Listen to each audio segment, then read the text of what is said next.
aos atualidades Pampa desta quarta-feira, dia de namorar. Mas eu acho que não vai ter namoro hoje, porque com a vitória do Grêmio ontem, sabe-se lá o que vai acontecer nessa noite de hoje. Mas hoje é dia 28 de 8 de 2019. O mês de agosto está chegando ao seu final. E o Atualidades Pampa entrando no ar para todo o estado do Rio Grande do Sul com os seguintes assuntos. Pois o grupo de julgadores da turma recursal da Fazenda Pública decidiu que a Constituição não vale. Vale o que eles decidiram. Ou seja, de hoje em diante, temos que produzir provas contra nós mesmos. E o Grêmio construiu mais uma bela página na sua longa história de vida. E hoje, com muito prazer, eu vou falar de um grande polímata germânico, o senhor Johann Wolfgang Goethe. Ministro da Educação, Abraham Weintraub, garante que o programa Futurice não vai interferir na autonomia das universidades. Pelo Twitter, uma das procuradoras da Lava Jato admite a autenticidade de pelo menos um dos trechos publicados. E a segunda turma do STF anula a sentença de Moro no caso Bendini e abre uma porteira para vários pedidos. Aliás, porteira aberta é o que mais tem neste momento, né? Inclusive na Expo Inter, onde eu estive. É verdade. Na Expo Inter tá cheio de porteira. Eu estive toda a tarde de hoje na Expo Inter. Ontem eu tinha comentado aqui no programa que eu faria a apresentação da Federação, como faço toda quarta-feira, só que hoje era o dia de agraciar as pessoas, né? Com 2 troféus, que já faz 7 anos, já que a Federação promove, e o outro há 3 anos. E contamos com a presença do governador Eduardo Leite nesse evento de hoje. Aliás, ele tem estado com bastante frequência na Expo Inter este ano, né? Ele, como governador, eu não vi nenhum fazer tanto assim. Eu acho que ele faz bem, porque o agronegócio é o carro-chefe do Rio Grande do Sul, né? Eu acho que nenhum estado, olha, São Paulo, um estado que tem um parque industrial muito forte, existem estados como Mato Grosso e Goiás, mas certamente nenhum estado é tão dependente do agronegócio quanto o Rio Grande do Sul, pelo volume de produção, especialmente pela tecnologia. Eu acho que o governador tem que prestigiar quem empurra a economia e mantém o nosso estado de pé. É verdade, foi exatamente isso que ele fez. Mas, Ruxo, eu vou te dar o privilégio, digamos assim, a prerrogativa de começar o teu assunto. Esse é o motivo pelo qual as duas Não, olha só. Olha só. Eram moças da Azul. Eu me vesti hoje assim, para trabalhar lá na Federação, lá no Expo Inter, e obviamente que eu me vesti assim pela vitória do Grêmio. A Carla chega agora e nós olhamos uma para outra, só o lenço que fez a diferença. Obviamente, mas também foi pelo Grêmio. Eu me vesti assim pela vitória do Grêmio. Aliás, foi um jogão, né? Com o Grêmio, onde o Grêmio estiver. E até onde ele for. Vencedor. E até onde ele for, Luxa. Fala. Eu ia só dar uma sugestão, não que eu goste de jabá, mas a Azul podia mandar uma passagem para cada uma de Eu tô precisando ir a Curitiba. Eu precisando ir a Curitiba de grátis. Não é que eu gosto de jabá, não é isso. Não quero deixar, não quero que pense isso. Mas para não perder o hábito, né? Mas para não perder o hábito, as minhas Vamos lá.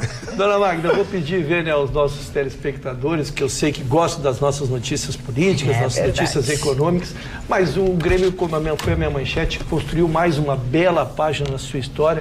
Então quero rapidamente falar aqui de futebol. O Grêmio tinha sido derrotado meritoriamente na Arena pelo Palmeiras, num jogo normal, de 1-0, e precisava construir uma vitória épica em São Paulo. O jogo era dado como decidido. O São Paulo, se o Chicão hoje estivesse conosco, ele confirmaria que é o plantel mais caro do futebol brasileiro.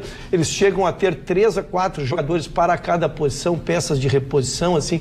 Então, eles têm 3 centroavantes extremamente qualificados, tem 4 meias esquerdas, articuladores também super qualificados. Então, era quase que um improvável, né? A imprensa paulista dando como ganho. Hoje se passou o dia reproduzindo, dona Magda, a manifestação da imprensa do Brasil, né? Está decidido, vai ser Palmeiras e Flamengo, Inter, aquelas questões, né? E aí o Grêmio entrou em campo, sofreu um gol E aí entra aquilo que é o mais importante que a gente diz. O Renato está fazendo um trabalho de 3 anos, sequência de trabalho. O gol, ao invés de abater a equipe, a fazer com que a equipe se apequenasse, se diminuísse, foi como que despertasse para o jogo. Bem, já tomamos o gol, vamos jogar. E virou o jogo naturalmente. No segundo tempo, enfrentando, o Palmeiras fez 3 substituições, não oportunizou em momento algum que o Palmeiras estivesse... O Palmeiras insistia, mas não esteve nem perto de fazer o gol. Então, quero cumprimentar aqui na figura do nosso presidente, o Dr. Romildo Bolzan, que comanda todo esse trabalho, ao Renato, que hoje é o treinador mais longevo do futebol brasileiro, completou já 3 anos no comando do Grêmio. Os parabéns e a nossa alegria que a gente divide com todo torcedor gremista por, insisto, uma vitória épica, tornando-se a primeira vitória do Grêmio no Pacaembu. Não, e o que foi aquele finalzinho do segundo tempo, que aquela bola que bateu no ombro, e que quase foi pênalti, aquela coisa, já vamos para o VAR. Mas eu economizei, eu digo, não é possível que amanhã a gente esteja no Atualidades Pampa falando do VAR de novo, é um absurdo. Eu ganhei dinheiro com aquilo, Carla, porque eu estava com o meu cardiologista marcado, eu ia fazer o check-up completo. Quando o VAR foi chamado aos 44 do segundo tempo e eu vi que sobrevivi, eu suspendi todos os médicos e exames, estou pronto para enfrentar o dia. Pois eu sou mega, hiper, master supersticiosa. Então, Magda, sobre esse jogo, eu queria só dar uma pincelada rápida, que é o seguinte, a cria superou o criador. Verdade tem que ser dita. Falem o que quiser, o Renato hoje é o melhor treinador do Brasil. Primeiro porque ele tem coragem. Sim. Coragem para atacar e para defender quando necessário. Sim. Coisa que nem todos os treinadores têm. E uma coisa muito importante, quando entrou o Rômulo na partida de ontem, teve gente que fez cara feia, teve gente que ameaçou até vomitar. Eu digo, esperem que o Renato sabe o que está fazendo.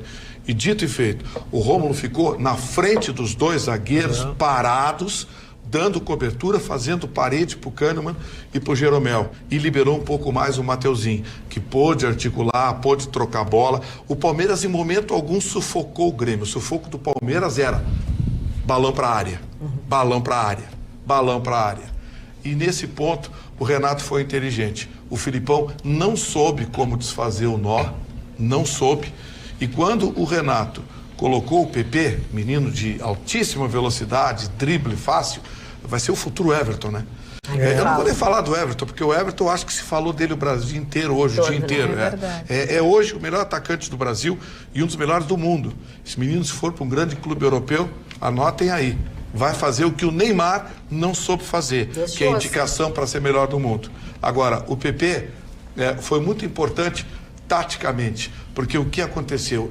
O PP não estava na esquerda, não estava na direita, não estava em lugar nenhum. E o Everton a mesma coisa. O Renato disse, olha, eu não quero que vocês fiquem perto um do outro. Quando esperavam que os dois fossem tabelar, o Renato disse, quando um estiver de um lado, o outro está do outro. Sim.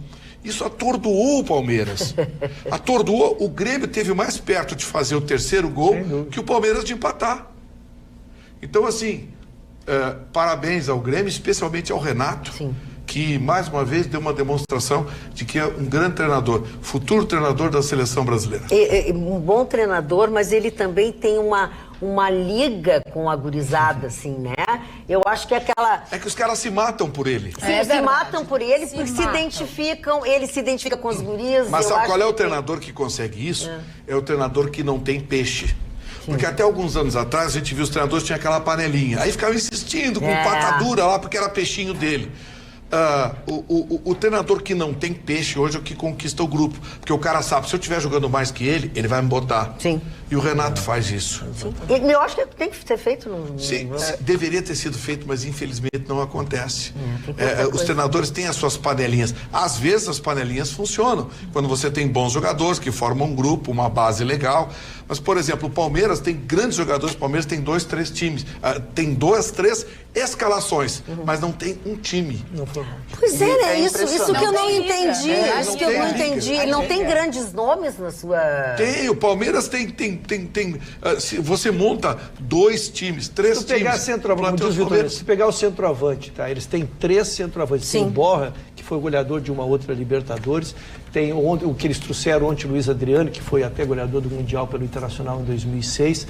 Eles também têm o que entrou depois no segundo tempo. Eles têm 3, 4 jogadores para cada posição, né? O que o Vitorino disse com muita precisão, que eles não conseguiram fazer uma ideia de equipe, de eu jogo por ti, tu joga por mim, eu boto a cabeça na ponta da chuteira, que é o grande mestre do Renato. O Jeromel ontem estava do demônio, né? Jogou demais. E o Palmeiras parece que se apavorou, o que o Grêmio não fez em nenhum momento. O mais impressionante desse time do Grêmio é como ele consegue manter a calma e a tranquilidade em momentos decisivos. Saiu atrás do placar, sabia que se fizesse 2 gols estava classificado, e foi isso que aconteceu. E aí o Renato deu o contra-remédio pro Filipão, porque o que ele fez? Recuou suas linhas e deixou o Filipão com a bola. E o Palmeiras não joga com a bola. Em todos os jogos do Campeonato Brasileiro, o Palmeiras tem menos posse de bola, porque ele gosta de primeiro marcar para depois contra-atacar. E aí, quando ele teve a bola, se atrapalhou e o Grêmio conseguiu a classificação. Em 19 vezes que o Palmeiras esteve atrás, ele não conseguiu virar, porque ele é uma equipe que sai na vantagem e não entrega. Só quero, da minha parte, para encerrar de Grêmio, que eu prometi para o telespectador que eu ia ser rápido, é que o Grêmio construiu mais 2 estatísticas na sua história. Disputa a 3ª semifinal direto, que coisa que só São Paulo tinha conseguido, falando de clubes brasileiros, né? E se tornou o clube brasileiro que mais semifinais disputou na história da Libertadores da América. Aqui no WhatsApp, a Mara Bitello, do Jardim Leopoldina, diz o seguinte: oi, Carla, parabéns para nós, gremistas. Tu e a Magda estão tricolindas. Adorei, obrigada. E o nosso telespectador é de Carlos, é isso? É de Carlos Ourives. Diz o seguinte: parabéns pelo programa, sucesso a todos da bancada. Gostaria de saber do saudoso Chicão se o mesmo lembra quando argumentou que o Grêmio não chegaria na semifinal da Libertadores, pois a vantagem do Palmeiras era imbatível de ser revertida. Sou gremista e torço nesta noite. E que contra, obviamente, né? Não, sabe que a maior parte das pessoas querem um Grenal no final. Clássico Grenal na semifinal. Clássico Grenal na semifinal? Tá mais próximo na Copa do Brasil do que na Libertadores, né? Na Libertadores é complicado. Mas as pessoas estão adorando, e também, justamente, quem é gremista para ganhar do Inter e quem é do Inter para ganhar do Inter. Tu gosta de futebol? Não. Eu percebi. Já vi que se tornou o marido ideal, porque as mulheres adoram o homem que não gosta de futebol. A mulher gosta de assistir futebol também. É só ver ela. Mas é a nova geração aí que tá surgindo. Nova geração. Minha mãe ali, Dona Elaine, fica lá discutindo. Eu tava um pouco receoso de apitar alguma coisa aqui, porque a última referência que eu tenho de Inter e Grêmio, o Fabiano jogava no Inter e o Arce no Grêmio. 2007. Gente! 97, desculpa. Tá, mas eu posso saber por que tu é assim, tu tem essa revolta? Não, eu vou adorar ver o papo da Roberta com o Marconi Supremo. Não, mas não é Vitorino, tu revolta. não tinha me lembrado dessa história. Imagina os dois falando de futebol, vamos ter que deixar. Não, o desde melhor da rodada pequeno, com o Marconi e o Roberto. Eu sempre tive envolvido com o basquete. Então, eu cresci praticando esporte, cresci envolvido com essa mentalidade, só que envolvido com basquete. E tu é jogador de basquete? Agora não mais. Mas né? foste. Dona Magda. E tu era bom? Eu não sou mais, né? Se fosse bom, ainda jogaria. Pelas declarações de Marconi sobre o futebol, eu vi que a doutora Roberta, que parecia impossível, vai ser a professora. Vai ser a professora da Marconi. Olha que ponto nós chegamos. Qualquer pessoa sabendo um pouquinho já é capaz Sabe de mais do que... Tô achando, Mário. Não, quieto Mário, hoje. é porque ele tá... Hoje é aniversário do Goethe. Eu estou meditabundo. Por que tu tá meditabundo? Porque eu estou preocupado com a situação brasileira no que diz respeito à criminalidade. Hoje, se no Brasil fosse realizado um plebiscito, esse plebiscito ia dar 70% a favor da pena de morte.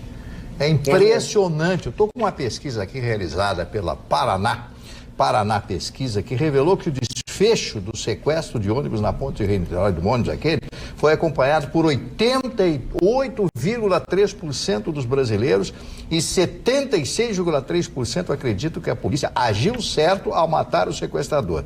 Entre os homens, a aprovação chegou a 83,6%. Vocês têm dúvida se fosse... Você tem dúvida que se existisse um plebiscito, fosse realizado, vamos chamar um plebiscito, para daqui a 3 meses a pena de morte seria aprovada no Brasil?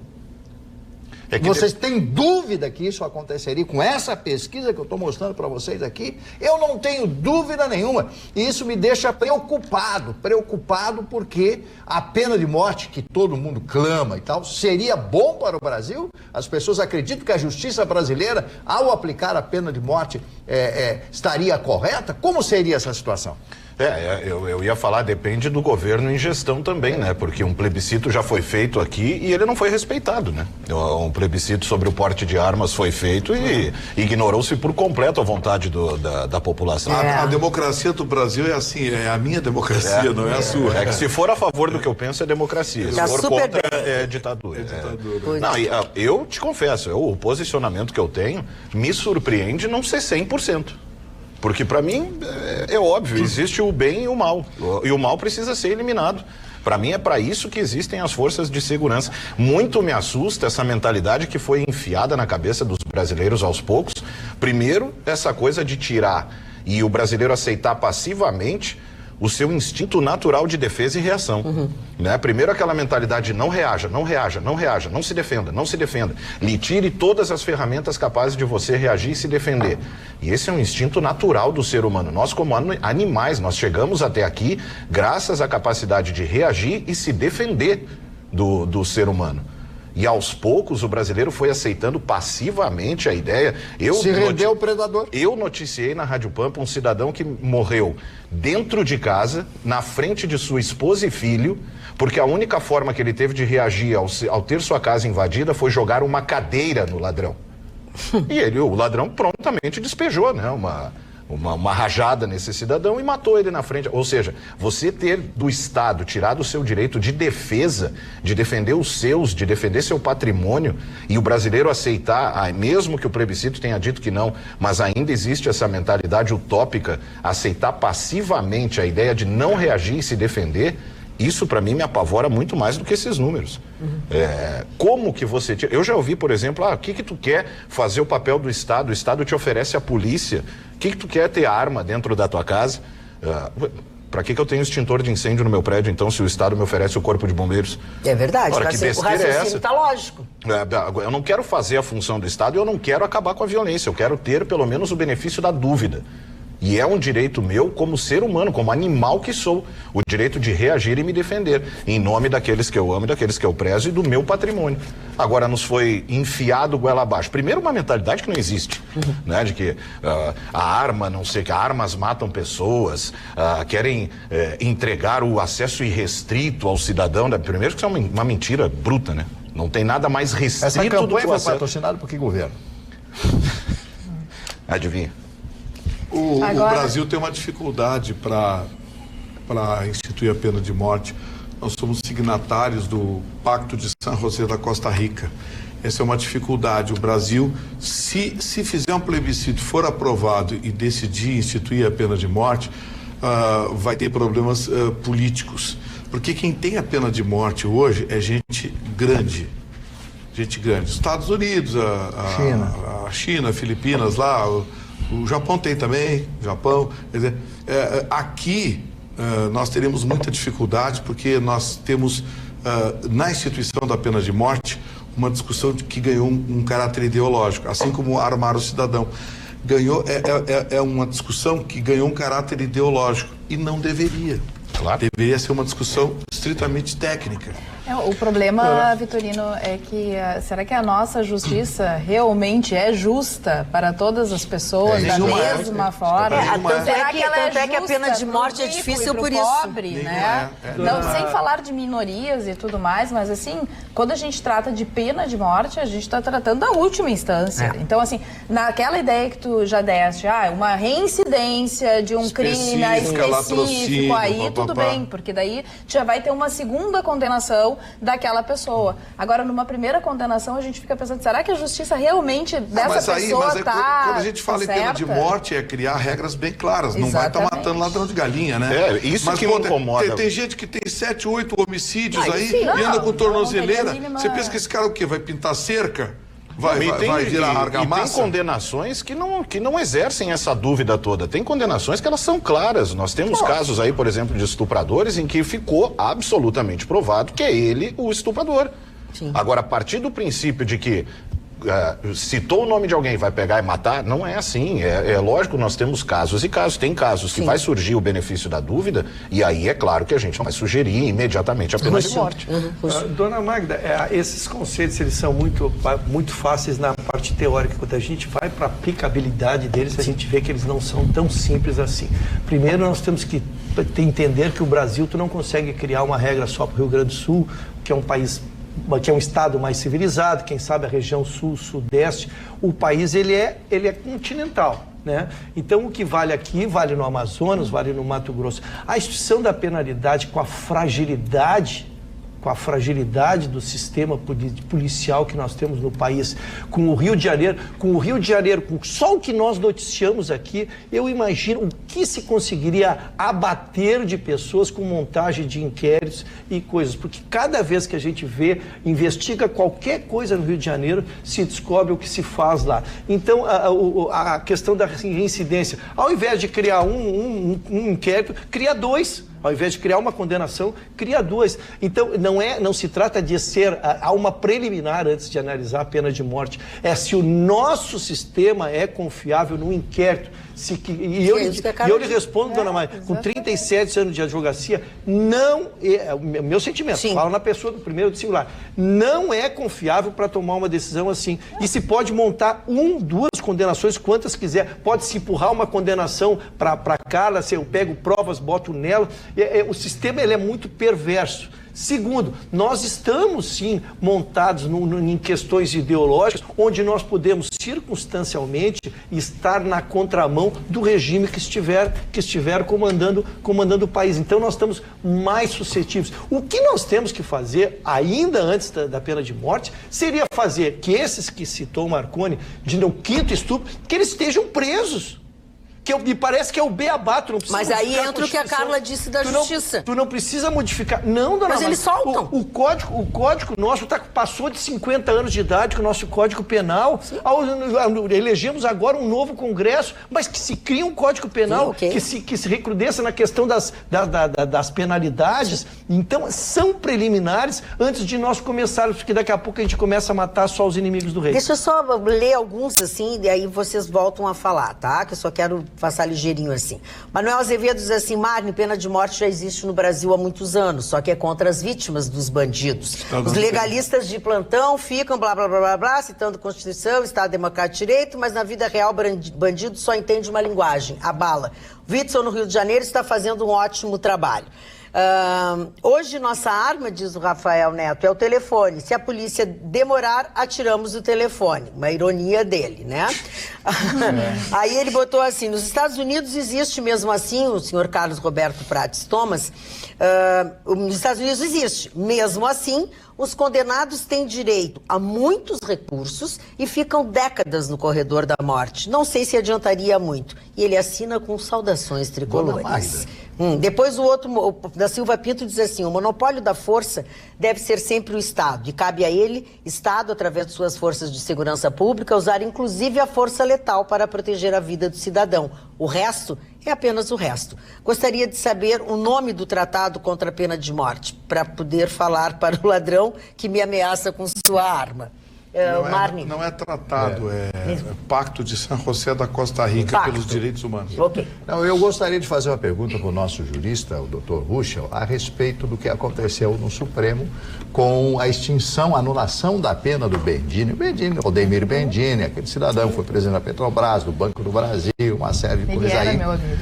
E aí, o que aconteceu? Foi anulada essa condenação e remetido de volta para a primeira instância para que seja julgado tudo novamente esse cidadão. Isto aí pode se aplicar também, faço essa pergunta juridicamente, lado jurídico. O Lula também poderá ter a sua sentença anulada? Tem uma preliminar, a dona Carla vai abordar a matéria antes de mim. É uma preliminar, hoje estamos só nas preliminares. Ótimo, pois assim então, você por fica favor. sabendo. Muito bem. Aliás, para quem não sabe, a doutora Carla também é advogada. Eu também. O senhor não sabe? Sou licenciada. O senhor não está prestando atenção no serviço? Aliás, Magda, ele está ontem- indicando comigo hoje. Ele tá Ontem. indicante. É porque ele tá com voz, né? Não, Quando ele tá sem voz, ele fica melhor. É verdade. Ontem eu fiz 20 anos de formada. Ontem? Olha, muito bem, 20 anos. Bom, voltando e também com relação ao que a gente já estava conversando, a interpretação da legislação também é outra coisa que me preocupa e muito. Se o STF tem interpretado de forma, né, tão diferente as legislações, como, por exemplo, a segunda turma do STF, que anulou a sentença na época do juiz Sérgio Moro, no caso do Bendini, que foi ex-presidente da Petrobras e também do Banco do Brasil, ele que foi condenado em 2018, março de 2018, crime de corrupção ativa e lavagem de dinheiro, acusado de receber 3 milhões da Odebrecht por facilitar alguns contratos com a Petrobras. Foi para o TRF4, o TRF4 reduziu a pena e a defesa então alegou no STF que houve cerceamento de defesa porque as alegações finais não foram feitas depois que o delator tinha feito a sua delação. Então, que a defesa não tinha oportunidade de falar sobre a delação do delator. O Fachin, que é o relator da Lava Jato, decidiu que a defesa não tinha razão porque o delator não pode ser considerado acusação. Então, que não poderia ter alegação final em diferentes momentos do processo. Já os ministros Ricardo Lewandowski e seguiu Carmen Lúcia e também Gilmar Mendes disse que havia sim cerceamento de defesa porque os delatados não tinham oportunidade de falar sobre determinadas delações. Então, anularam, né, o julgamento do Bendini. Como disse o Marne Barcelos, isso tudo volta para a primeira instância, tem todo um julgamento novamente, né? Sobrevivem algumas partes do processo e outras não. E o Lula, Marne Barcelos, já entrou com pedido de anulação no caso do triplex e do sítio. Isso. E provavelmente vai conseguir também, assim como conseguiu o Bendini, anulação entre tantos outros casos que, da mesma forma, as alegações finais não foram feitas depois dos delatores. A dupla Lewandowski e Gilmar Mendes deu um tiro na Lava Jato, né? E o que é pior, contando com a participação inexplicável da Carmen Lúcia, que entrou na deles, né? Verdade. Pois é, né? A Carmen Lúcia mudou tanto, né? Só uma manifestação, eu vou usar a expressão manifestação técnica. Às vezes eu recebo... Fiquei certo. Às vezes, foi brilhante, né, dona? Foi brilhante, como sempre. Às vezes eu recebo uns xingamentos, quando diz, lá vem ele com a parte técnica. Pois é, a parte que me cabe neste latifúndio, meu craque, é falar de futebol e de direito que eu sei mais ou menos. A questão que nenhum processo é igual ao outro. É difícil se criar uma regra dentro do direito, né? Mas o princípio do contraditório é que não pode haver nenhuma manifestação sobre a qual tu não tenhas tido a oportunidade de defender, sob pena de cerceamento de defesa, que é uma preliminar que existe dentro do processo. E essa foi a decisão que 3 ministros acabaram acolhendo. Para aqueles que não lembram de Bendini, de Aldemir Bendini, foi aquele senhor que emprestou dinheiro para a Socialite Val Marchiori, né? O Banco do Brasil transformou caminhões em carros de luxo. Com a ajuda do banco, a Socialite e a apresentadora de TV, todo mundo é apresentadora de TV, Val Marchiori conseguiu financiar seu Porsche Cayenne S, modelo 2014, com que ela circulava pelas ruas dos Jardins Paulistanos. Dona... Fala, seu Omar. Só uma coisa, pessoal. Não, o que está na legislação é a preliminar de cerceamento de defesa. O que é cerceamento de defesa? Queres dizer do Código de Processo Civil. Esse é o dispositivo do Código de Processo Civil ou processo criminal. Então, eles tratam de cerceamento de defesa. O cerceamento de defesa é isso. É tudo aquilo sobre o qual tu não foi te oportunizado a defesa. Foi isso que eles ficaram discutindo. Só porque o nosso telespectador é leigo, ele não foi absolvido, tá? O processo ele é anulado até uma determinada parte e recomeça a partir dali e depois terá uma sentença que poderá ser condenatória, sim. Isso, é importante lembrar que não é o primeiro processo do juiz Sérgio Moro que é anulado, né? O caso de Banestado também teve várias anulações nas condenações do juiz Sérgio Moro, e aí eu já puxo para o meu assunto que diz respeito... Não muda, porque é uma questão técnica que eles estão discutindo agora, porque dentro da legislação da colaboração premiada não existe essa questão das alegações finais depois das alegações do delator. O que acontece é o seguinte, eles deram migué e o STF caiu. Caiu porque queria. Porque o Gilmar Mendes, o Lewandowski, eu junto com o Macaé, estão desesperados para soltar essa turma toda aqui. o princípio, o fundamento que foi utilizado foi que não foi oportunizada a manifestação da defesa diante da delação, quando, na verdade, essa manifestação seria em sede de alegações finais. Então, quando disseram, não teve alegações finais sobre... Não, teve alegações finais. E numa fase posterior à denúncia, à delação.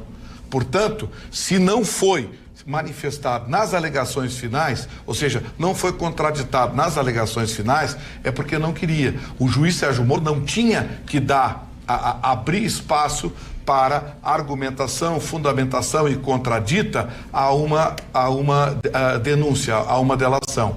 Ele abriu para alegações finais e as alegações finais foram apresentadas. Na verdade, foi dado um migué, foi dado uma portinha que o seu Lewandowski, o seu Gilmar Mendes e levaram a dona Carmen Lúcia junto. Se agarraram para soltar, não só o Bendini, vão soltar todo mundo. E vocês vão ver.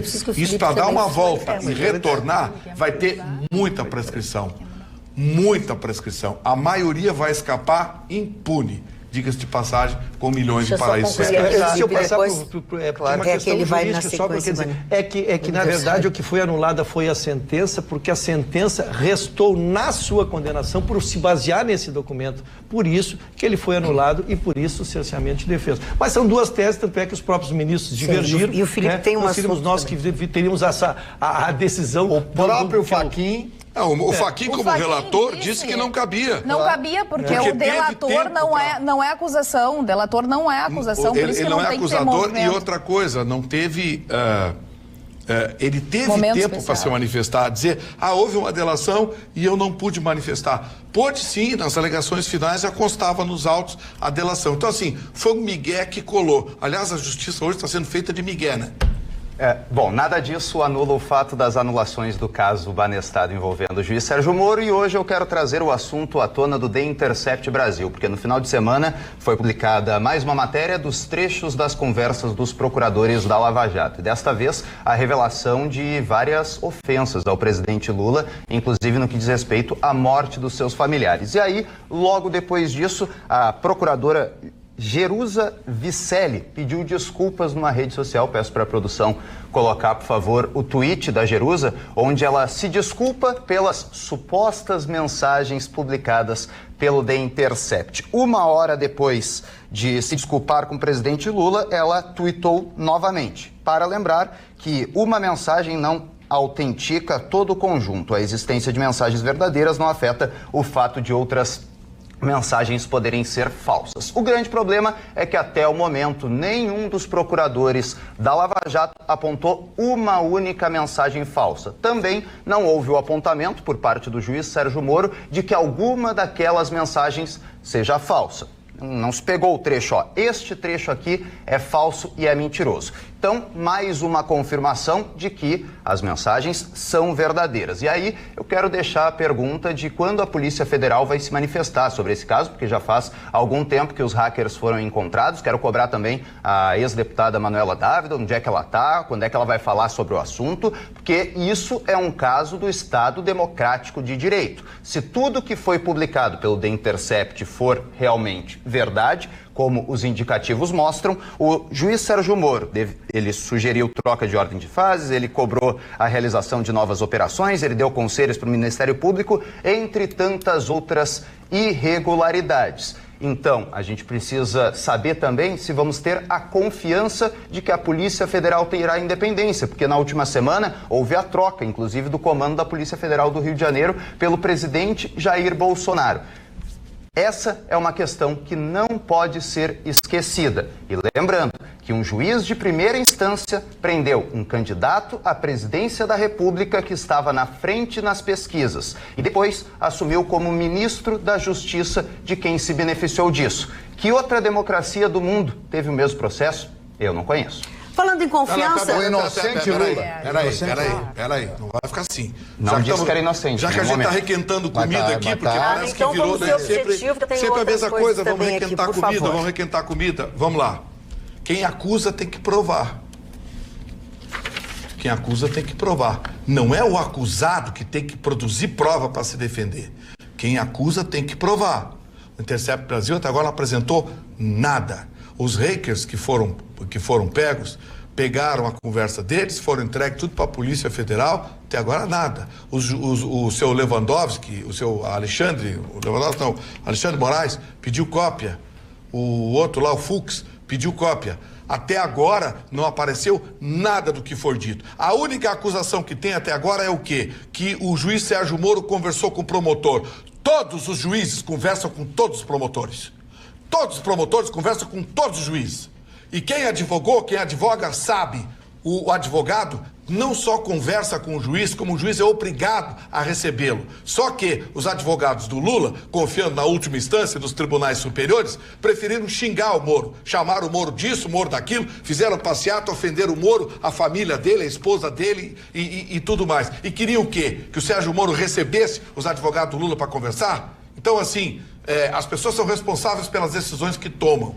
E quem acusa é que tem que provar. E esse Intercept Brasil, há muito tempo já tinha que ter sido fechado e preso todo mundo para provar o que estão dizendo. Lembrando que o Moro queria destruir as mensagens e a Polícia Federal não deixou. Tá, o que eu quero dizer é que... Agora o Moro é o vilão da história. O Moro é o vilão. Mas eu quero dizer... Não, a gente... Aqui, ó, só que é o seguinte, vamos ser objetivos nos comentários, serem curtos, porque senão eu não consigo tocar o resto do programa, tá? Que eu tenho compromisso, tá? Então já que fomos repetitivos, vamos ser repetitivos. Pois é.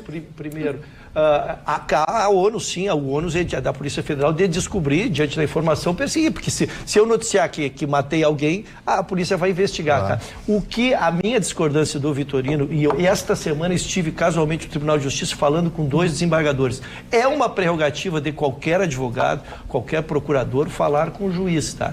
Agora, o teor daquilo ali, se fosse verdade, e eu coloco a prerrogativa porque não há o ônus da prova, como não há a prova, mas aquele diálogo, se fosse verdadeiro, ele não seria um advogado, porque tu fala das questões que tu quer que o juiz examine, tu não tem orientação do juiz, não te dizer o que tu tens que fazer, né? Tu conversa com ele exatamente, excelência, vim falar com o senhor porque eu queria, essa parte para mim é o X do processo, queria que Vossa Excelência examinasse, uma jurisprudência que tem lá no Amazonas, que eu não gostei, tá, obrigado, logo tu vai embora. Agora o juiz assim, mas Ruxo, faz um recurso aqui, um memoriais, dizendo isso e aquilo. Não, nenhum desembargador até hoje me disse isso. Então essa é a diferença que eu quero dizer. Não há prova. E isso eu reconheço, não há prova. Agora, se fosse verdadeiro ali, aí a minha discordância do Vitorino eu mantenho desde aquele dia. Acho que aquele diálogo transcrito ali não seria normal. E aí a diferença do Ruschel pro Felipe é o seguinte, se fosse verdade, diz o Ruschel, porque ainda não tem prova de que aquilo ali é verdade.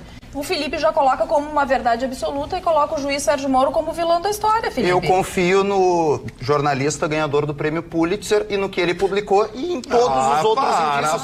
Porque, Carla, me explica, por que o juiz Sérgio Moro queria deletar as mensagens? O gringo esse. Para com isso. Confiar no gringo. Para aí, atenção. O juiz Sérgio Moro entregou o seu celular para a Polícia Federal.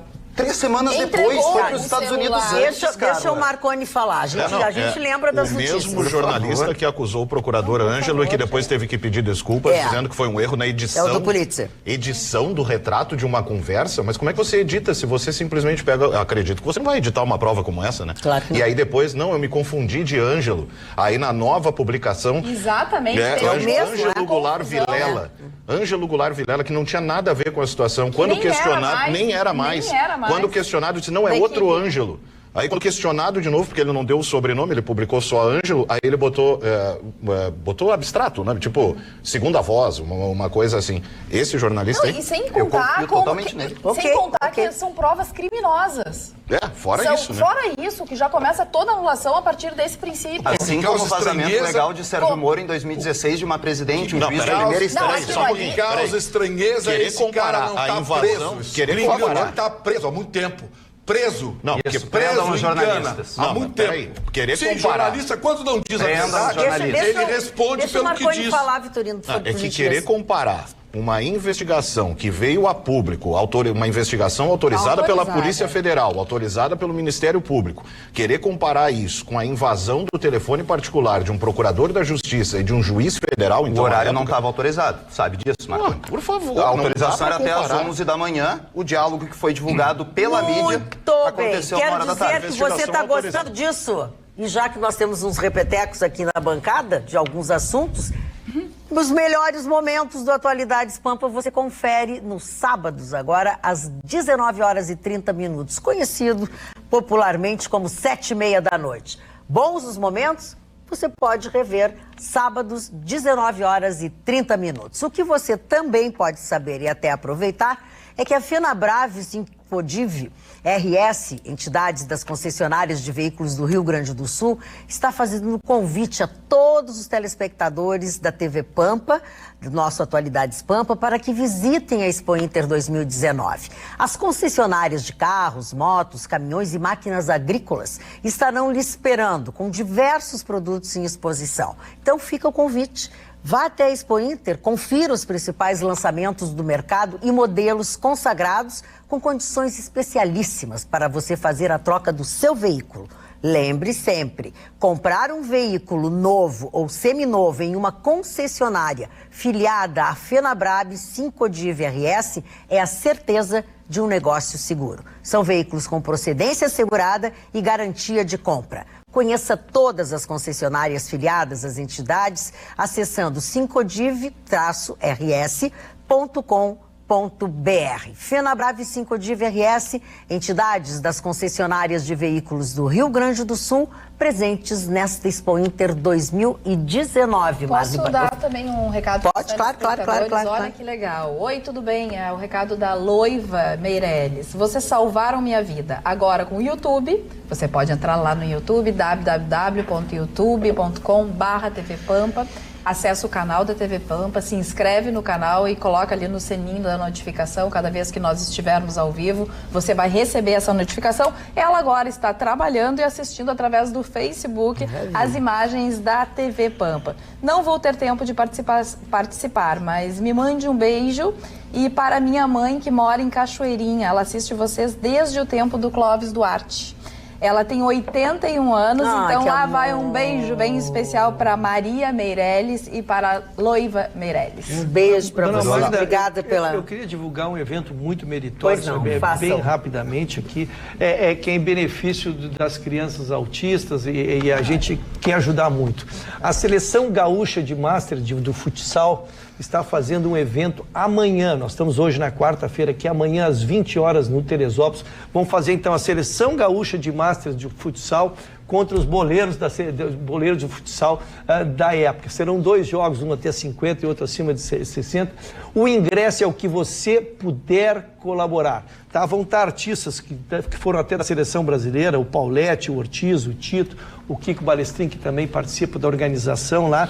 Então, esse dinheiro vai para a associação que protege os autistas. E aí, 15 de setembro, nós vamos divulgar também, haverá um show lá no Teatro São Pedro, tá? Onde os próprios autistas vão fazer o show. Então, está se arrecadando verba exatamente para isso. Então, parabéns ao Kiko, que está organizando isso. Quem puder ir amanhã, 20 horas, no nosso Teresópolis, aqui, para prestigiar os nossos craques, tá? A contribuição é espontânea do valor que quiser. Obrigado, dona Marta. Olha aqui, ó, o seu Manuel Azevedo diz o seguinte, para ti, Felipe, tá? Claro. Tem mais de um, tá? Felipe, com todo respeito, mas esse papo requentado da Intercept, blá, blá, blá, Moro, Lula, inocente, barbaridade, quem acredita? A publicação da promotora foi ontem, por isso que não é requentado. Tá bom, então.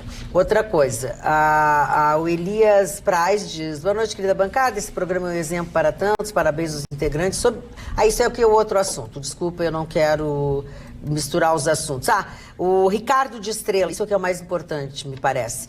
O Felipe, o Ricardo diz pro Felipe, a Manuela está em Porto Alegre. E já esteve, inclusive, num programa de uma pessoa que ele citou aqui, né? Que quase chorou, que é o entrevistador, o jornalista, quase chorou pela Angelical Manuela. Então, ele disse que tu tá por Eu acho fora. que eu Que sei. bom que ela já tá Eu de acho volta, que eu né? sei quem é o apresentador. Achei que era emissora de rádio. Exatamente. emissora Quase de chorou, rádio, né? Quase chorou. Que bom Olha que ela tá aqui, de ó. volta, ela é parte fundamental nisso, né? Pois ela é, precisa então, falar. de forma que depois toma corneta. Tu repete as coisas aqui e não sabe que a guria tá aqui. Olha aqui, ó, Edmundo Pastore. Acaso sabes quem é Glenn?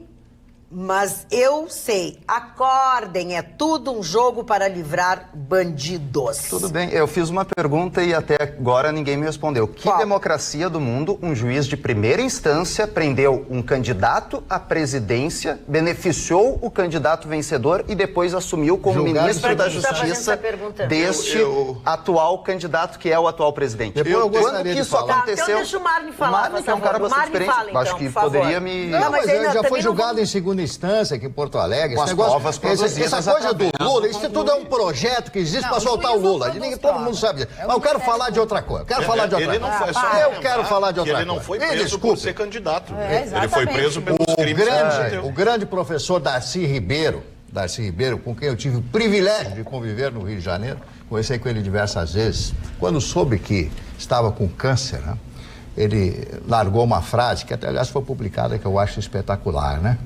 Obrigado por me aceitarem como sou, não tenho mais tempo para melhorar. Quer dizer, frase do Darcy Ribeiro.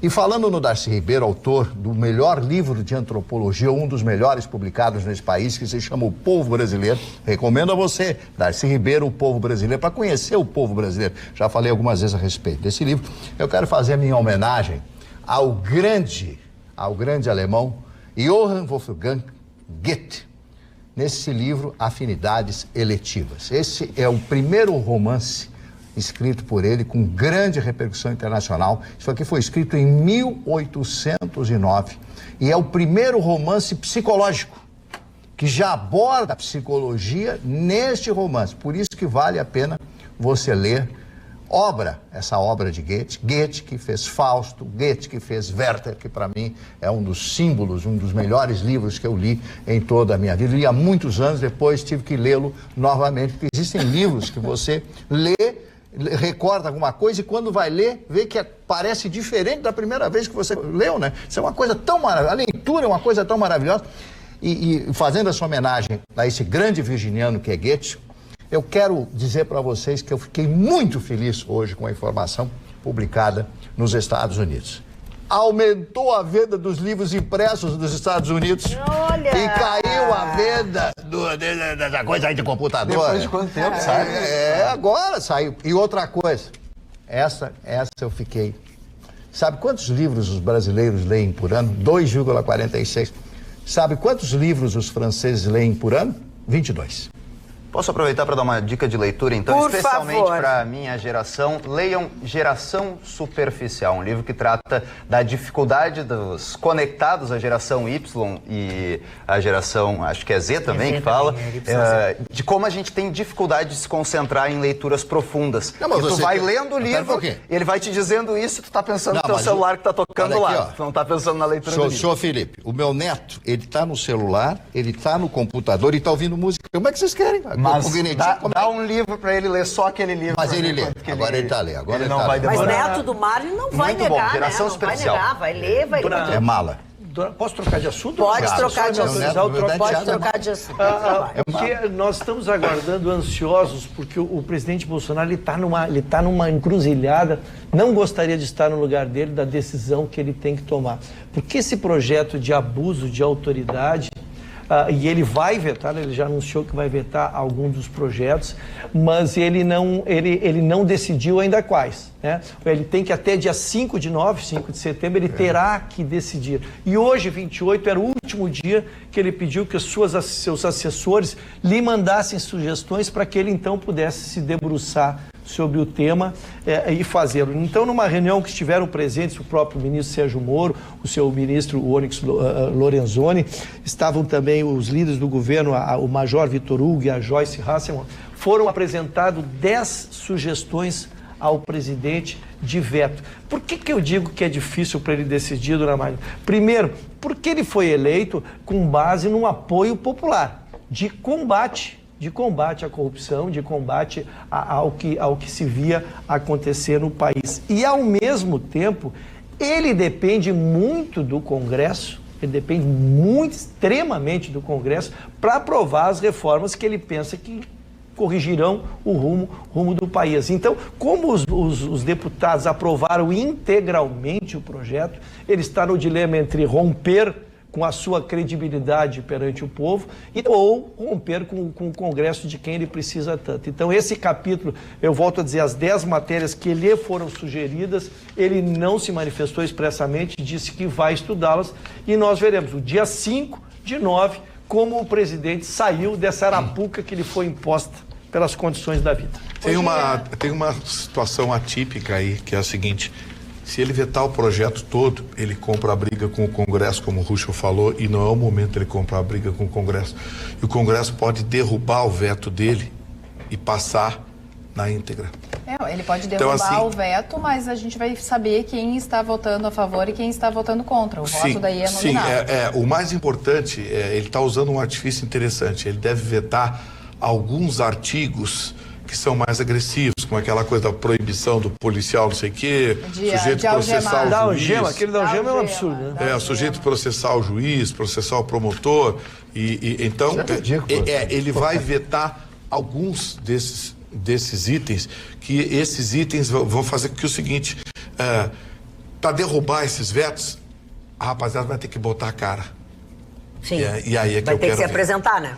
E aí é que eu quero ver. Então, assim, se ele vetar tudo, ele compra a briga com o Congresso e eles podem derrubar em bloco. Se ele vetar artigos, vai ter que ser artigo por artigo votado para derrubar o veto. E aí a rapaziada vai ter que botar a cara. Se bem que eu vou adiantar uma coisa para vocês. Alguns minutos antes foi votada a urgência do projeto. E essa urgência do projeto teve votação nominal. Ah, bom. A Magda hoje deu uma entrevista ao Luiz Fernando Serra, que é representante brasileiro na França, o embaixador brasileiro na França, e ele se referiu às questões da Amazônia, às queimadas e tudo mais. Ele disse que a imprensa se calou na época do Lula porque ele era o queridinho da imprensa na França. E quando ele é perguntado a respeito disso, a imprensa lá se faz de louca e não quer escutá-lo. Porque as piores queimadas aconteceram no ano de 2005. É verdade. E ainda no ano de 2004 e 2013 aconteceram queimadas piores que no ano de 2019, mas ninguém falou sobre isso. Então ele disse que quando ele é questionado a respeito desse assunto e ele começa a falar e ele começa a esclarecer, e eles sabem que é verdade... As pessoas não querem ouvir. Eles não querem ouvir, porque eles não querem queimar o nome do Lula como estão fazendo com o nome do presidente Bolsonaro hoje na França.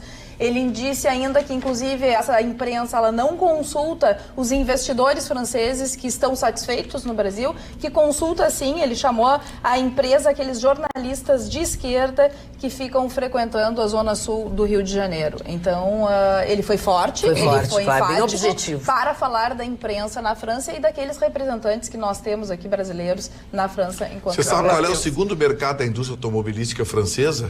Depois da França, o Brasil.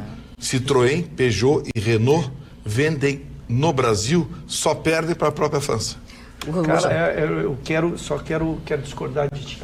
Eu não sei se estou discordando ou antecipando o assunto da gênese do problema. A gênese do problema foi quando se negou que haviam as queimadas. Aí que começou com a demissão do presidente do INPE. Qual foi a gênese? O presidente do IPA veio e disse, está havendo queimadas. Não está se dizendo que só está havendo queimadas ou não havia queimadas no mundo inteiro. E ao invés de, está queimando, é menor, mas vamos enfrentar, vamos pegar, tem verba daqui. Não está. Demite porque o cara é esquerdista, o cara é isso e aquilo. Isto virou uma crise internacional, cara. A minha discordância foi na condução do assunto. Tanto é que agora se revisou e eu fui um dos que saudei. Que bom, vamos aceitar os dinheiros, vamos estabelecer condições, os 20 milhões de euros vai ajudar. O próprio Ministério reconheceu, porque o ministro já liberou verba para enfrentar as queimadas. Isso sim que me parece ser um ato inteligente e não negar por tornar um incêndio uma questão ideológica. Foi essa minha, desde o meu primeiro dia que eu quero contestar isso. Em nenhum momento foi dito de que não existiam queimadas. Exatamente. O que foi dito é que as queimadas eram absolutamente normais nessa época. As queimadas nas fazendas, a troca da monocultura, tudo estava dentro da normalidade, como em todos os anos. Aí o diretor do INPE lá quis dar uma de engraçadinho, o esquerdista lá pulou, chamou a imprensa estrangeira, sem consultar o ministro, sem consultar a presidência da República, e resolveu dizer que tinha 82% de aumento. Gente, teria que dobrar o número de madeireiras, teria que dobrar o número de motosserra, teria que dobrar tudo em 6 meses. Quer dizer, um negócio absolutamente descabido. E é essa imagem que venderam lá fora. Agora, a gente tem que estar consertando. O problema começou quando o presidente Bolsonaro disse assim, espera só um pouquinho, vamos dar uma olhada nessas ONGs e como as ONGs trabalham. A partir daí, a França não gostou, a Noruega não gostou, resolveram cortar as verbas, né? Elas também têm os seus interesses. Então, quando se mudou a política externa, no sentido de vamos analisar o que tem sido feito na Amazônia e para onde está indo esse dinheiro, nesse momento é que se comprou a briga com esses países. Desculpa, mas tenho que discordar porque não começou nesse momento. Começou quando, em março, se cortou 50% do valor do Previ-Fogo. Começou quando o ministro do Meio Ambiente se reuniu com a bancada agropecuária em mais de 10 oportunidades e não se reuniu com nenhum ambientalista. Começou quando vários membros do governo já foram, inclusive, subornados pela JBS. O Onyx Lorenzoni afirmou isso. Começou quando o Bolsonaro deu um discurso de que a Amazônia tem... JBS como se a JBS tivesse existido. É agropecuária. Agora, não, mas não importa. Mas ela também não fez sujeira com todo mundo. Ela fez sujeira e deu grana para quem se prestou para isso. Sim, e agora continua mandando no Brasil. Acabar com a JBS. A grande agropecuária continua mandando no Brasil. Eles tomaram o lugar que eram das empreiteiras. Sim. Basta observar as relações comerciais dos Rapaz, Estados Unidos. Você está comendo, você fez uma faculdade, você tem uma vida de cidadão normal graças ao agronegócio, que carrega 76% da economia desse país. Agropecuária, eu estou falando, não agronegócio. O agronegócio tem que ser lá tem criação de boi, transplantação. Exato, essa daí tem que ser valorizada. Mas não uma empresa que, de novo, eu vou repetir, tem 70% de capital estrangeiro e que não deixa o seu dinheiro aqui no Brasil, suborna políticos e nada acontece. Mas quando isso tudo começou? Isso tudo começou lá atrás e continuou. E se continuou, eu tenho que dizer que continuou. Não continuou. Eles já tiveram todos os problemas deles, todo mundo já sabe, não existe mais isso. Não existe mais isso. A agropecuária está invadindo a Amazônia e não existe mais isso. A gritaria é porque acabou a sacanagem. A gritaria porque acabou. Acabou. Eu acho que a França, a Noruega, esses países não têm nenhum interesse a não ser... Deixa ele continuar, porque eu interrompi ele. Pode fazer a pergunta, por favor. Eu gostaria de saber se o Felipe acha que a França, a Noruega, o presidente da França falando em internacionalização da Amazônia e tudo mais, eles não têm interesse nenhum. Eles só querem ajudar para que a questão do meio ambiente seja preservada na Amazônia, não tem interesse nenhum. Óbvio que eles têm interesses econômicos também. Dentro dos conformes e tudo mais. Isso eu não posso provar. Isso eu não posso provar. O que eu posso provar é que nós estamos precisando todos de muita... É que ninguém não teve uma prova. Um dinheiro que nós poderíamos receber e estabelecer uma fiscalização sobre ele. Agora não tem dinheiro, tá? Que bom. Você falou das ONGs sem uma prova, Maria. Ok, agora com licença, o que a gente tem agora é uma clínica. A clínica geriátrica Lavie en Rose, que é para onde nós vamos todos. Sabe por quê? Porque é um lugar com a segurança e o conforto que o idoso precisa. Sua equipe de atenciosos profissionais está sempre pronta para ajudar e cuidar. Para eles, não há nada mais importante do que a história de uma vida.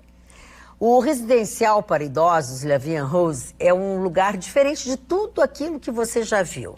É um lar totalmente pensado e construído para o bem-estar do idoso e a tranquilidade da família. A estrutura conta com ambientes amplos e acolhedores, apartamentos e suítes, enfermagem 24 horas e um amplo e agradável solário.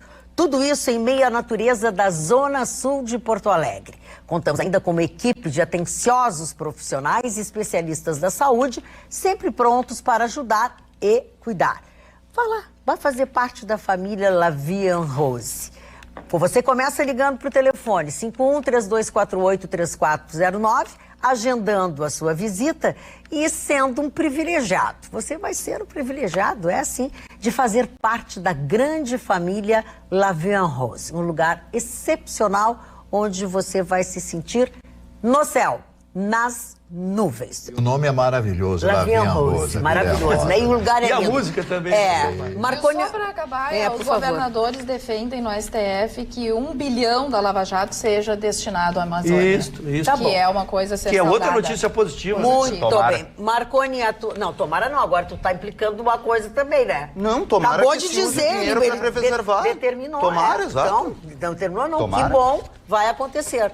Marconi. Pois muito bem. O ministro da Educação, o senhor Abraham Weintraub, ele participou de uma audiência pública na Câmara nesta quarta-feira e se manifestou mais uma vez devido a toda a desinformação e obstrucionismo que a gente tem visto seguidamente, inclusive por parte da imprensa, a respeito do programa Futurice. Ele fez questão de ressaltar, né, que o programa não vai interferir na autonomia das universidades, seja lá o que signifique isso. Eu honestamente ainda não consegui entender com a devida profundidade o que significaria interferir na autonomia das universidades um programa como esse, que é um fundo que estabelece um determinado valor para que seja feita essa parceria entre as empresas privadas e as universidades federais. Fez questão de ressaltar também, diferente do que parte da imprensa tem se esforçado para distorcer, a questão de que é um programa voluntário. Entra a universidade que estiver disposta a fazer parte do programa. São valores consideráveis, né? São valores interessantes. O fundo vai contar inicialmente com 102 bilhões e 600 milhões de reais, que serão destinados. A maior parte desse recurso, né, cerca de 50 bilhões, vem do patrimônio da União e é uma esperança, né, é um respiro para o resultado que as universidades, e aí no caso as federais, têm oferecido aí em termos de preparar pessoas para o mercado de trabalho. Eu até nem faço questão muito de entrar na questão dos números ou do programa em si, mas eu quero bater numa tecla que há muito me incomoda. Há 5 anos e alguma coisa, eu venho reunindo relatos de pais e mães que me procuram a respeito do que está acontecendo com seus filhos, tanto no ensino médio, no ensino fundamental e no ensino superior, que é a formação de militantes semi-analfabetos. Né? O caso que mais me chamou a atenção foi de um aluno da 8ª série de um colégio público aqui de Porto Alegre, que começou a desenvolver um desejo de não ir mais à aula, porque quando a mãe apertou, né, do que era, ele não conseguia ler direito o nome do ônibus que ele tinha que pegar para ir até a escola. Um aluno da 8ª série, que graças ao ensino continuado, né, essa papagaiada populista, insiste em aprovar gente que não está preparada. São, né, futuros eleitores perfeitos, militantes perfeitos, né, que estarão aí necessitando futuramente de todo tipo de programa social, porque obviamente não terão espaço no mercado de trabalho. Uma estratégia velha, mas funciona ainda, né? De formar eleitores. Funciona também, aliás, se você não sabe, é a Pelo 100. Pioneira no estado em depilação. Depilação segura, rápida, sem necessidade de agendar horário. Exatamente isso, sem precisar marcar a hora. São 16 anos de atuação no mercado. Trabalha com profissionais treinadas, dando excelência para um atendimento eficaz e garantido. Mas tem mais. Possui um sistema de depilação diferenciado com cera natural e exclusiva. Além disso, também executa depilação egípcia. Egípcia é aquela com linha, né? E ainda trabalha com design de sobrancelhas, o que faz realçar muito o seu olhar. Depilação segura e rápida é na Pelo 100. Você pode marcar horas se quiser, é claro, em um dos telefones que aparece aí na tela, ou se preferir, você vai direto em um dos 3 endereços da Pelo 100. Danilo Peçanha, Getúlio Vargas ou Venceslau Escobar. Aquele que ficar mais perto de você. E funciona. Vocês notaram que eu tô mais magra? Pois eu passei por lá essa semana. Tirei bigodes, tirei sobrancelhas, tirei tudo que tinha que tirar. Magda, fala. Hoje a Universidade Federal do Rio Grande do Sul passou a ser réu. O Ministério Público entregou à Justiça uma denúncia contra alguns professores, alguns diretores, alguns funcionários da Universidade Federal do Rio Grande do Sul por malversação de verbas e de recursos, desvio de dinheiro de projetos de pesquisa e bolsas que nunca beneficiaram ninguém e viraram apenas dinheiro no bolso de espertalhões. O caso foi parar para a Justiça, onde tem a nominata de todos os denunciados, e é uma mancha muito triste na história da Universidade Federal do Rio Grande do Sul. A gente que tem um carinho especial por uma instituição que sempre nos representou tão bem mas a gente sabe do processo de degeneração que essa instituição, exemplo de outras universidades federais, sofreram ao longo dos últimos 20 anos. Quem não era alinhado, não tinha financiamento, não tinha promoção. Quem não tinha o seu conceito ideológico alinhado com os governantes, virava literalmente uma carta fora do baralho. Isso agora só veio a trazer aquilo que a gente sabe. A corrupção é uma vertente dos projetos de esquerda. O socialismo, por si só, envolve um mecanismo de corrupção que é necessário para manter esse sistema funcionando. O socialismo se alimenta do suor do trabalhador, do dinheiro do outro. E as benesses acabam custando caro, muito mais caro do que deveriam. Então, é uma pena. Mas hoje, a partir de hoje, a Universidade Federal do Rio Grande do Sul passa a ser foco também de um caso policial e judicial. Dona... Fala. Não, eu queria voltar no assunto do Futurist, se o Ruschel for, então deixa eu vai. falar, vamos se organizar. O Vitorino é uma ideia dele, ele tem direito de ele opinar como ele quiser, em trazer para a ideologia um caso que é de polícia. A caso de polícia é tu pegar verba e não aplicar naquilo que existe, está capitulado no Código Penal, não é no Código Eleitoral, não é no Código Civil, não é no Código Tributário, é caso penal. Então, quem desviou recurso, quem pegou dinheiro de bolsa e não fez trabalho, quem pegou dinheiro de bolsa e se locupetou, tem que estar exatamente o que está acontecendo.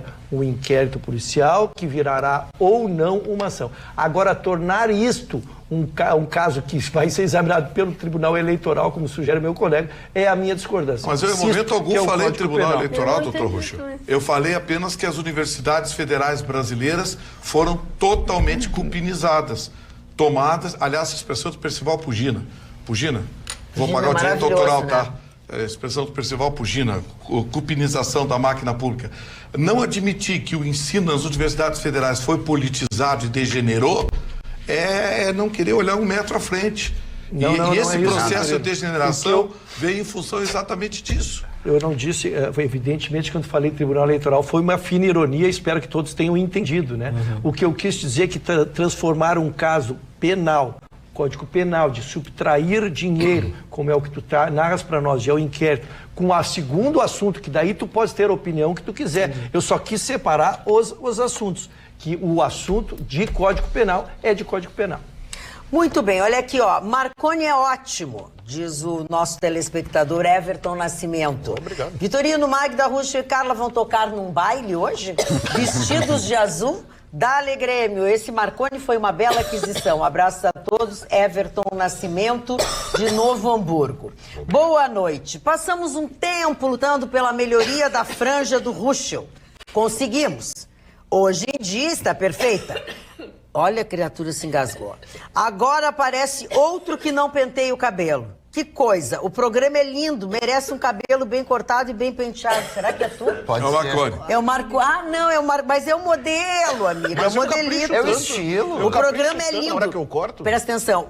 Merece um cabelo bem cortado. Tu tá ruim. Eu pedi pra eles cortarem meu microfone. Tá, então vai. Mas eu já tô tendo antibiótico.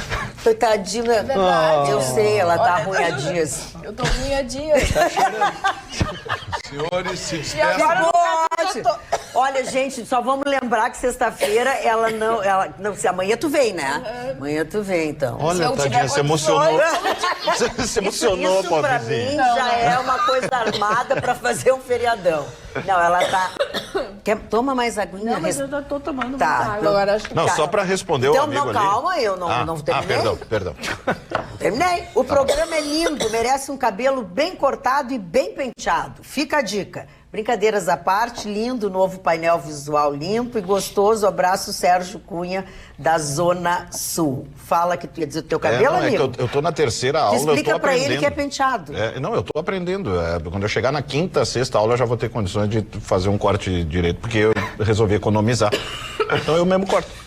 Muito bem. O Carlos Roberto Prates Que é Thomas difícil a parte aqui de trás. Aqui disse o seguinte: o mesmo benefício do Bendini no caso do Instituto Lula também aconteceu.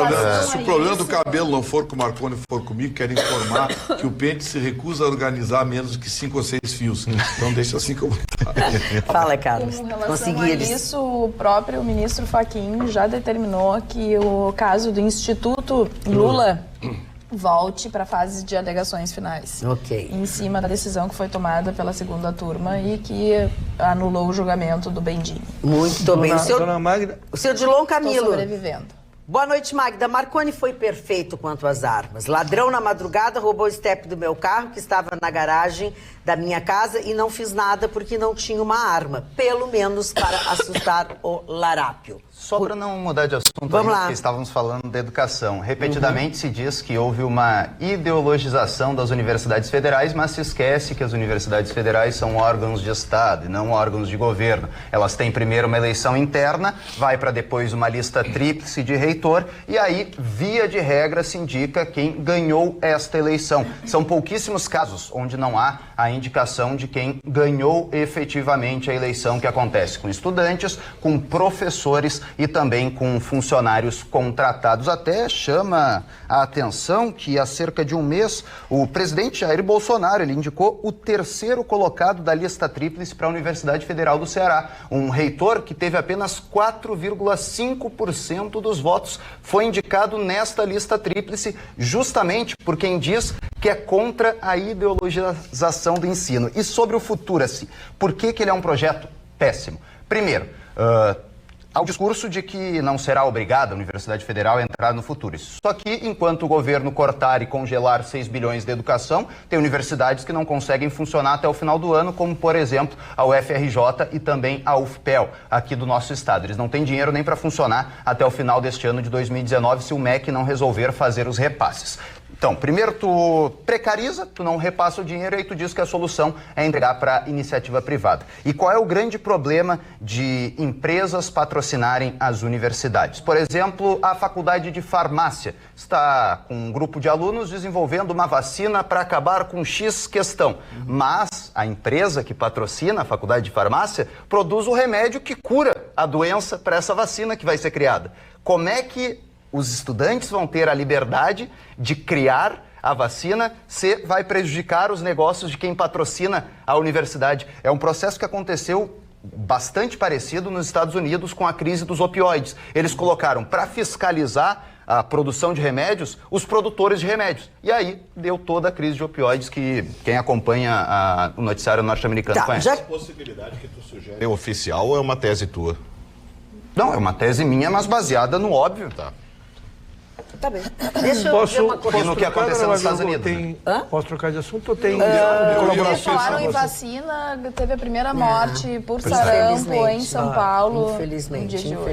Um homem de 42 anos. Eu quero falar, já que estava falando de medicina, eu quero só lembrar ou chamar a atenção de vocês que está nas ruas, nos bus door, enfim, uma campanha de valorização da dermatologia, da Sociedade Brasileira de Dermatologia aqui do Rio Grande do Sul. Tem outdoors, tem matéria em rádio, né, outdoors no bus door, inclusive.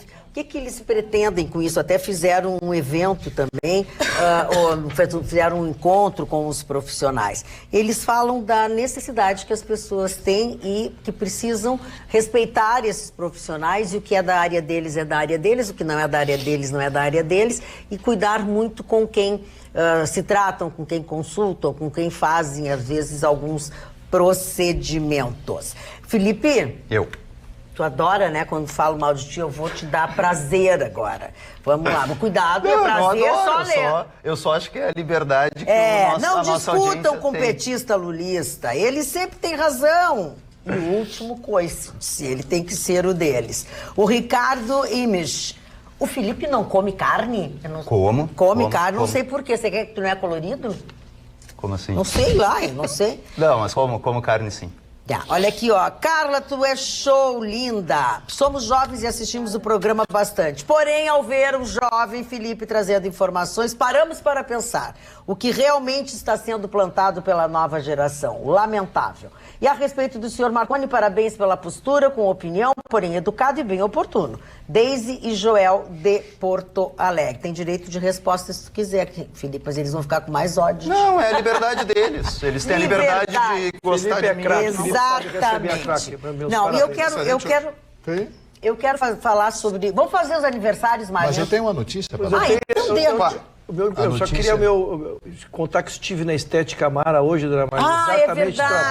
Exatamente, tratando do meu cabelo que eu falei. Exatamente, falaram aí. E é por isso que a minha franja está longeline. Seu Sérgio. Quem sabe nós levamos o Marconi lá na Estética. O Marconi já está convidado para ir junto comigo à Estética Mara para que nós aperfeiçoemos, porque esse cabelo tá bom.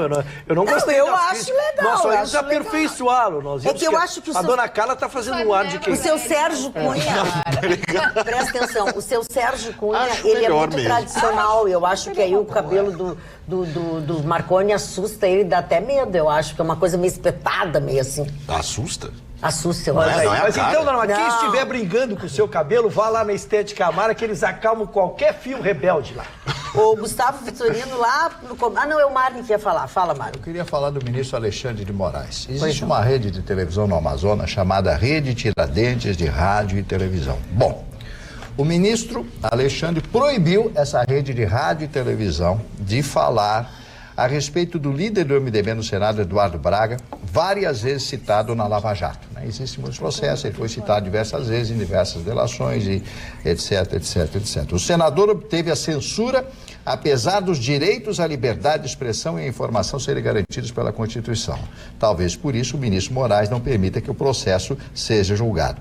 Decisões do STF consagram decisões que impedem a decretação de censura prévia aos veículos de comunicação. É uma matéria bastante extensa, publicada hoje no Jornal do Sul. Quer dizer, como é que pode, em pleno ano de 2019, você censurar um veículo de comunicação que não pode tocar no nome do senador, acusado em diversos processos da Lava Jato? Isso é uma coisa absolutamente esdrúxula dentro da liberdade de imprensa que pretensamente se pretende ter nesse país. É a minha opinião. Agora eu vou falar rapidamente dos meus aniversariantes de hoje. O grande ator francês... Sim, claro, vivi lá durante muito tempo da minha vida. Charles Boyer foi um dos grandes atores franceses que fez sucesso em Hollywood com um filme chamado A Meia Luz, que foi estrelado por ele e por Ingrid Bergman, que hoje, dia 29, estará de aniversário. Eu vou falar hoje, à noite, né, no outro programa da madrugada de amanhã. Charles Boyer, ator francês. Eles fizeram esse filme chamado A Meia Luz, filme lindo, filme, inclusive, com preto e branco da época, e tal, com a Ingrid Bergman. Só que a Ingrid Bergman tinha 1,76 m de altura e ele tinha 1,65 m. Então eles tiveram que colocar um praticável para que os dois pudessem andar de mãos dadas. Ai, que maravilha. Com rodinha, né? Porque vai carregando. Não, ele caminhava no praticável e ela ia com um sapato baixo, porque ela era alta, né? Maravilhosa a Ingrid Bergman. Eu vou comprar um praticável para mim. Vou carregar para mim. Outro ator de grande sucesso hoje, Donald O'Connor. Donald O'Connor, para que as pessoas que se lembram, possam se lembrar dele, eu vou dizer o grande filme dele, e ele fez muitos outros musicais de Hollywood, Dançando na Chuva, com Gene Kelly e a Debbie Reynolds. Ele era o terceiro dançarino, ela, ele e o Gene Kelly, que é efetivamente quem dança e canta, Dancing in the Rain, na chuva. Bom, Valmor Chagas, ator brasileiro, grande ator brasileiro. Morreu jovem, né, mãe? Não, ele morreu com mais de 80 anos. Morreu com mais de 80 anos. Então, o Valmor Chagas morreu com uns 40 anos, que no auge da... não. Valmor Chagas. Valmor Chagas, o Valmor Chagas, aqui de Porto Alegre. Ele tinha um sítio, ele perdeu a visão. Tem uma irmã que mora aqui. E suicidou-se. Uma das coisas mais tristes, foi pego com o revólver em cima dele, não chegava mais e resolveu dar cabo da própria vida. Ben Gazzara, que é um ator americano, fez alguns filmes de sucesso. Raul Cortez, outro grande ator brasileiro, que fez muitas novelas, inclusive Terra Nostra, aquela novela do Benedito Rui Barbosa, que foi um extraordinário sucesso. José Eduardo dos Santos, presidente socialista da República Popular de Angola, cuja filha, ele calcula-se que tem uma fortuna em bancos europeus em torno de 20 bilhões de dólares, num país pobre como é Angola, e a filha dele tem uma fortuna, é a mulher mais rica da África, né? A mulher mais rica da África está com a fortuna avaliada em mais ou menos 2,6 bilhões de dólares. Nídia de Paulo, atriz brasileira, o Enio Gonçalves, também outro ator brasileiro, Gilberto Dimenstein, que é um grande jornalista brasileiro, Jackson Antunes, outro ator brasileiro, de uma humildade. Um dia eu encontrei ele, estava viajando de ônibus de Belo Horizonte para o Rio de Janeiro. Eu disse, mas não, o Jago, você tá... Não, é que eu vou de ônibus, para mim é mais confortável ir de ônibus. Então pegava o ônibus e ia, né? Então, com outros aí que, né, vou andar de ônibus, o ator da Globo e tal, e humilde, né? Guilherme Winter, ator brasileiro, esses são os aniversariantes do dia de hoje, Dona Magda. Fala. Eu só queria pegar um gancho que ele falou em suicídio ali, hoje saiu uma estatística terrível. Dobrou o índice de suicídio dos policiais no Rio de Janeiro. E é uma média 6 vezes acima das outras atividades. Lógico que é do Rio de Janeiro, não tem do país. Mas é 6 vezes acima da taxa normal de suicídio em relação à média normal. Quer dizer, a pressão que aquela turma trabalha lá é um troço descomunal. Aqui no facebook.com/atualidadespampa, as pessoas nos assistem ao vivo e comentam também, e comentam bastante. A Juliana Carla Souto Afã, por favor, leia mais os comentários dos telespectadores. Está ficando muito chato o programa. A Marlene, excelente Marconi. A Karina, boa Marconi, bem lembrado. Mas eu não sei qual é o assunto agora que o Marconi colocou, que as pessoas aqui no Facebook comentaram positivamente. Eu só vejo boa Marconi, só boa Paulo Marconi. Rosa, perfeita colocação. A Diana, excelente colocação, Marconi. Foi o print que eu dei. Em grande fase, Marconi. Estreou em grande fase. E ainda falou mal do cabelo. A Júlia Padilha. Que presente de aniversário, Dr. Ruschel. Nosso tricolor classificado. E aqui tem vários hashtags. Muito bem. Estava maravilhoso, o programa está muito bom, o Marconi foi muito elogiado, a Magda brigou com o Vitorino brigou não sei com quem. A Carla tossiu. A Carla se engasgou, teve uma coisa, nós botamos uma coisinha. Chorou! Nós botamos uma coisinha na água dela, ela passou mal, vão achar que alguém está querendo acabar com ela e você não viu? Sábado, 7h30 da noite, agora você confere os melhores momentos do Atualidades Pampa. Fique ligado. Você pediu mais um dia de programa? Tá aí. Sábado, 7h30 da noite, os melhores momentos do Atualidades Pampa. Gustavo Vitorino, a Liane Terezinha de Araújo Oliveira, logo no começo do programa, disse assim: as pessoas irresponsáveis produzem prova contra si na hora que bebem e saem dirigindo. Tem que ser punido, sim. Aí depois mais alguém falou sobre esse assunto também aqui, que agora eu já perdi. Tu tá olhando o que tá... É que tinha uma unificação. Existia muitas dúvidas em relação às turmas recursais da Fazenda Pública que julgam os recursos das ações judiciais contra a suspensão ou a cassação do direito de dirigir de algumas pessoas. O fundamento utilizado é que a Constituição brasileira e os julgados da jurisprudência do STF é bem clara. Ninguém é obrigado a produzir prova contra si. O que acontecia? A própria lei de trânsito determina que, em caso de negativa de soprar o bafômetro ou o etilômetro, que é o nome técnico, cabe à autoridade colher provas suficientes, sejam testemunhais, fotográficas, videográficas, enfim, de que o cidadão apresentava condições ou a verossimilhança à alcoolemia. O que acontecia? Esse fundamento estava fazendo com que alguns magistrados das turmas recursais dessem procedência a esse processo e suspendesse a cassação ou a suspensão do direito de dirigir dessas pessoas. Muito bem. Agora, esses magistrados se reuniram das turmas recursais e decidiram unificar a jurisprudência.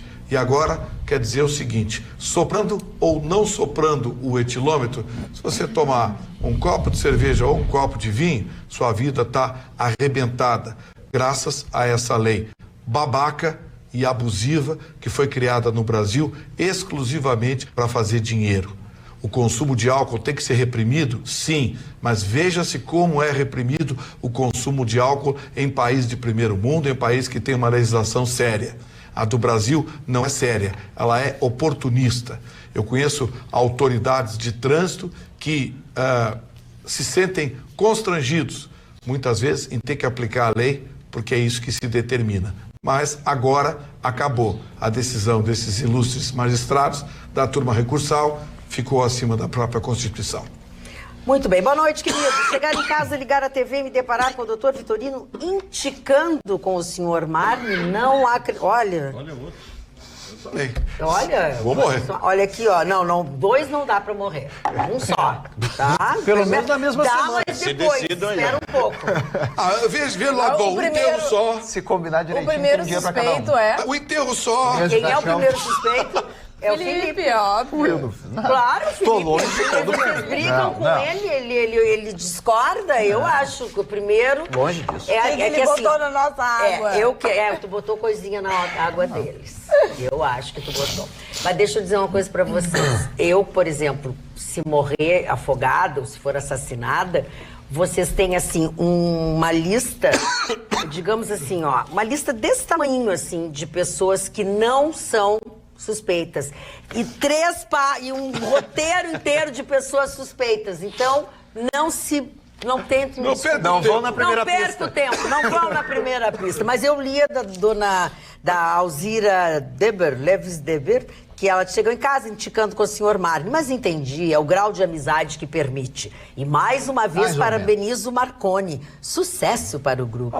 Aí ela pergunta para mim se o lindo azul da minha roupa é mera alusão à vitória do Grêmio. Não é. É proposital. Totalmente. E o óculos também, né? O óculos também. O resto eu não posso contar. Fala, Marconi. Não, eu fiquei em choque só com a informação. Dona Magda, eu só quero dizer que foi aprovado o edital para a obra de revitalização da nossa orla. Estou saudando.